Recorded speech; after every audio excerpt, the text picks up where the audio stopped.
This wrestler was never meant to win the NLW Championship.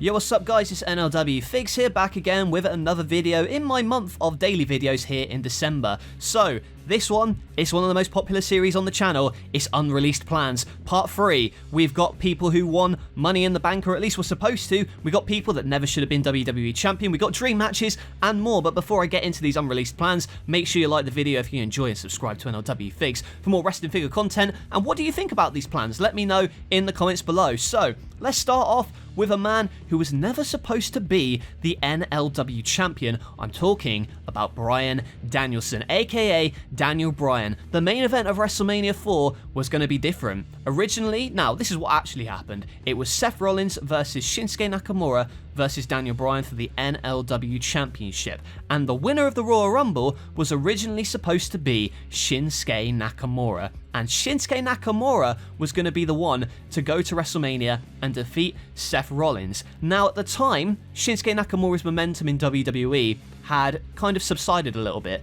And in NLW, I don't want to necessarily just go along with what's going on in the real world in wrestling. However, in this case, I felt like I wanted to capitalize on Daniel Bryan's popularity and make him the NLW champion. In hindsight, I don't know, maybe I should have made Shinsuke Nakamura the NLW champion. However, things have worked out at the moment where Daniel Bryan is a main component of the WrestleMania storyline. The only thing really is that Shinsuke Nakamura didn't really recover in terms of where I've placed him on the card, but it is a bit of a shame. However, you know, it is what it is sometimes. Sometimes I just like to push different people at different times. Although Shinsuke Nakamura did get a pretty cracking last man standing match out of Danielson, which probably would have never happened had I not cancelled these plans. So it would have been Bryan Danielson never getting the NLW Championship. So, yeah, instead of Kurt Angle winning the Royal Rumble and then having a triple threat between Danielson, Nakamura and Rollins, it was originally just supposed to be Nakamura wins the Royal Rumble, he faces Rollins at WrestleMania, which, I don't know, let me know in the comments below if you would have preferred that or if you preferred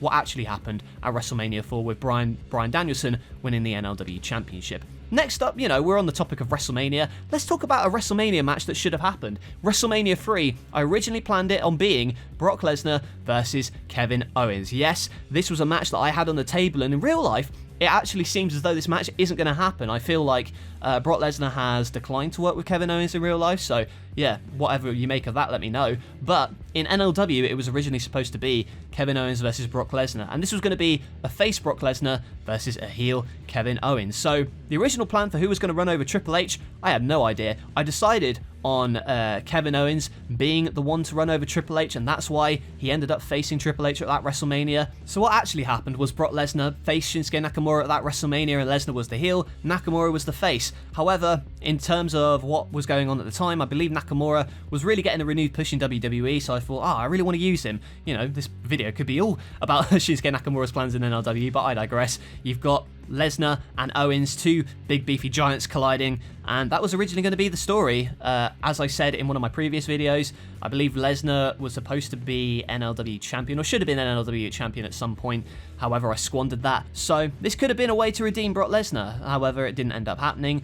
Who knows though, maybe in the future Lesnar versus Owens will grace NLW screens for the first time ever. Now we come on to the mid-card, and let's talk about the Undisputed Era. Adam Cole, Kyle O'Reilly, Bobby Fish, and Roderick Strong. Originally, I was going to break them up. Yeah, before they were facing the Metal Team at Lethal Lockdown, I was actually planning on having them break up before WrestleMania. In fact, a couple of months ago now, it was going to be, I was going to draft Kyle O'Reilly to Metal Wrestling. Yeah, Kyle O'Reilly on Metal Wrestling. I wanted to have one of them break away, and one of my favourite members of the Undisputed Era has to be Kyle O'Reilly, hands down. One of my favourite wrestlers, and it's a shame that he's injured at the moment with, you know, in real life, but in NLW, he was going to be the Intercontinental Champion. I was going to raise the Intercontinental title's prestige, have him beat either Sami Zayn or Seth Rollins, and go on a tear, really, as Intercontinental Champion as a face on Metal Wrestling. He wouldn't necessarily leave the Undisputed Era, though. There were always thoughts in my mind of, should I break up the Undisputed Era or should I just have one of the members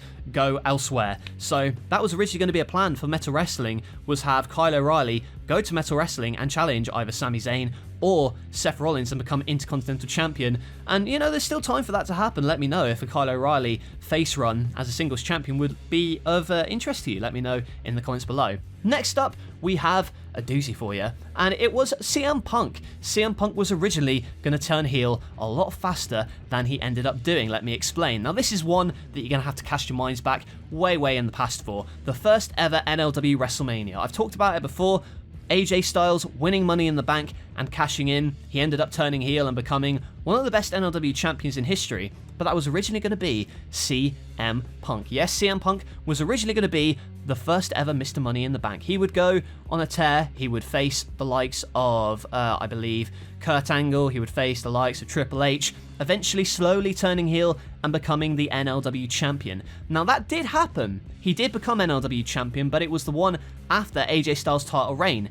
Now, it was going to be CM Punk who won Money in the Bank, but I thought that this was too obvious. I know a lot of people at the time predicted that it was going to be CM Punk, but I really wanted to give AJ Styles the rub and give him the chance to be the NLW champion, and I think that's a period of NLW history which is looked back on fondly by a lot of people, including myself, so I think I made the right call in that instance. And finally, we've got a storyline that would have been a lot bigger had I not changed some plans. It was going to be D-Generation X versus the Young Bucks. Now, I ended up doing this slightly in NLW 24/7, but even that changed quite a lot. So in NLW 24/7, if you recall, I was originally supposed to do a War Games match. However, time restraints meant that I couldn't do it. It was going to be the Elite versus the Clique in a War Games match, and you know, that could still happen in NLW, you never know, but in this instance, this was going to be something that was going to be more of a storyline point heading in to WrestleMania 5 between this NLW versus Metal Wrestling stuff.